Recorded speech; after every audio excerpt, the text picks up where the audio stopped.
संविधान संशोधन विधेयक जो महिला आरक्षण विधेयक सरकार लेकर आई है, इसकी मैं तहे दिल से सराहना करती हूं। माननीय प्रधानमंत्री जी को इसके लिए आभार व्यक्त करती हूं और ये सही मायनों में हम सब के लिए please let the house be in order. Please सभापति महोदय, भारत दुनिया का सबसे ज्यादा आबादी वाला देश है और 142 करोड़ की आबादी में 70 करोड़ की आबादी महिलाओं की है।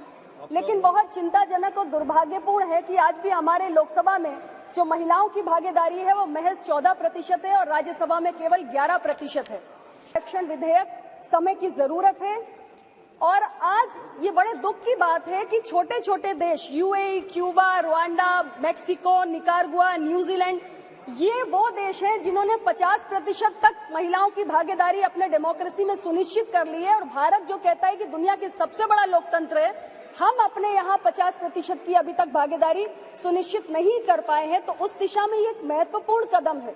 और बाबा साहेब अम्बेडकर ने कहा था कि political power is the key to social progress.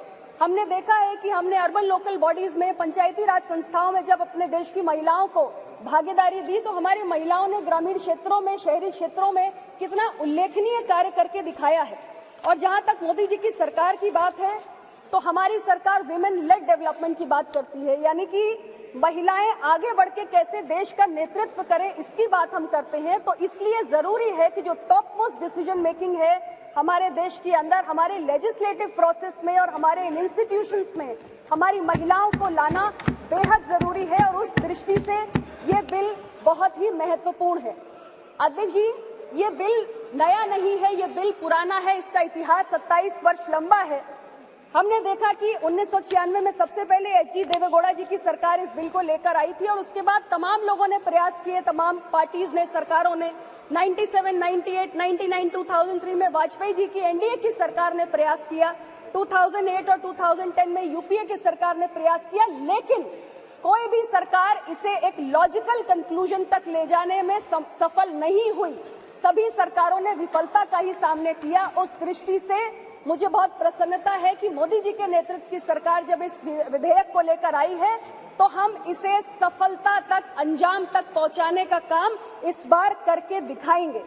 मैंने विपक्ष के साथियों की चर्चाओं को सुना, उसमें कई विषय सामने आए, जिसमें एक महत्वपूर्ण विषय था इस बिल के तहत जो हमारे पिछड़े समाज से आने वाली महिलाएं हैं उनके लिए अलग से प्रावधान करने का।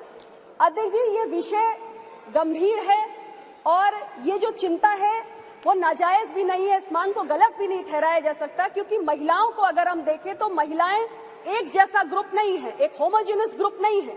महिलाएं एक हेट्रोजेनस ग्रुप है, क्योंकि महिलाएं अलग अलग पारिवारिक पृष्ठभूमि से आती हैं, अलग अलग इनकम लेवल से आती हैं, अलग अलग जाति, धर्म, संप्रदाय से आती हैं और उनकी जो लिटरेसी लेवल्स होते हैं, जो उनकी शिक्षा का स्तर होता है, वो भी अलग अलग होता है। और हमारी जो सामाजिक संरचना है उसमें जो हमारे पिछड़े वंचित समाज से आने वाली महिलाएं हैं, निश्चित रूप से वो हाशिए पर हैं और उनके लिए चुनौतियां अलग किस्म की हैं, उनके लिए चुनौतियां अधिक भी हैं और इसलिए उनके लिए ज्यादा संरक्षण की मांग भी समय समय पर होती रहती है। हमारी सरकार के बारे में मैं जरूर कहना चाहूंगी कि मोदी जी के नेतृत्व में ओबीसी के हितों को साधने के लिए कई ऐतिहासिक फैसले इन 9 वर्षों में हुए हैं और एक सहयोगी दल की नेता होने के नाते मुझे पूरा भरोसा है कि हमारे पिछड़े वंचित समाज से आने वाली महिलाओं के अधिकारों को संरक्षित करने की दिशा में प्रधानमंत्री जी जरूर कुछ ना कुछ विचार कर रहे होंगे और इसको सुनिश्चित करने के लिए भी कोई काम जरूर करेंगे।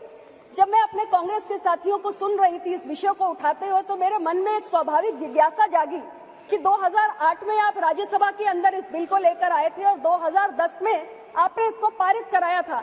आज आप कांग्रेस पार्टी के तरफ से ये विषय ओबीसी कोटा का जो उठाया जा रहा है, मेरे मन में जिज्ञासा है कि उस समय जब राज्यसभा में लाके बिल पास कराया था तब क्या पिछड़े समाज की महिलाओं को कोटा दिया जाए, ये विषय आपके संज्ञान में आपकी पार्टी की प्रायोरिटी था या नहीं था?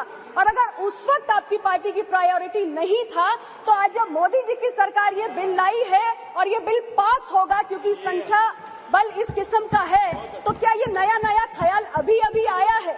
हालांकि ये विषय महत्वपूर्ण है, मैं इस बात को दोबारा दोहराऊंगी, लेकिन स्थिति स्पष्ट होनी चाहिए कि हम अपने आवरण बार बार बदल नहीं सकते हैं। अध्यक्ष महोदय, ये मैं जरूर कहना चाहती हूँ। मैंने एक और बात देखी है अध्यक्ष जी कि हमारे कई साथियों ने बार बार कहा कि चुनाव है 2024 का, 2024 का चुनाव है। सर्वदलीय बैठक में मैं सुन रही थी, कई सारे हमारे साथी महिला आरक्षण विधेयक लाने की मांग कर रहे थे। तो अब मैं देखती हूँ एक अजीब स्थिति है कि अगर सरकार इस बिल को पेश नहीं करती तो आप कहते हैं कि आप तो महिला विरोधी, आप तो महिला की चिंता नहीं करते, आप महिला के प्रति वादा पूरा नहीं करते। और जब सरकार बिल ले आई है तो आप कहते हैं कि अभी 2024 के आप चुनाव को देखकर लाए हैं, चुनाव में इसका फायदा नहीं मिलेगा। अध्यक्ष जी, हर फैसला संसद में बैठकर किसी चुनाव को देखकर नहीं किया जा सकता।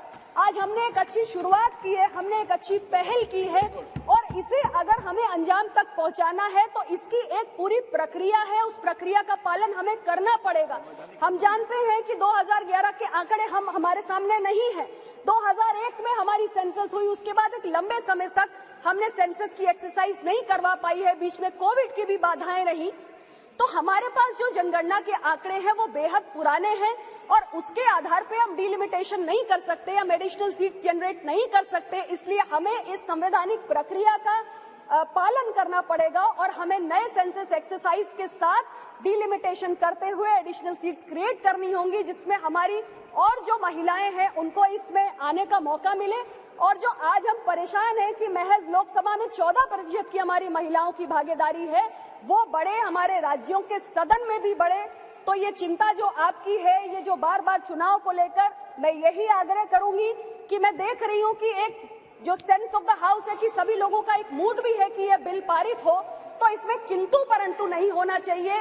ये बिल स्वागत योग्य है, इसको लेकर आपकी कुछ आपत्तियां हो सकती हैं, सरकार उनका ध्यान भी रखेगी और इसको हम खुले दिल से स्वीकार करते हुए बिना किसी किंतु परंतु के इसको आगे बढ़ाएं, इसको आगे लेकर जाएं। और बाकी सारे जो सेंसस को लेकर या डिलिमिटेशन को लेकर आपकी चिंताएं हैं उसके आप त्याग दीजिए, सरकार इसकी चिंता कर लेगी। आपने मुझे समय दिया, मैं बहुत बहुत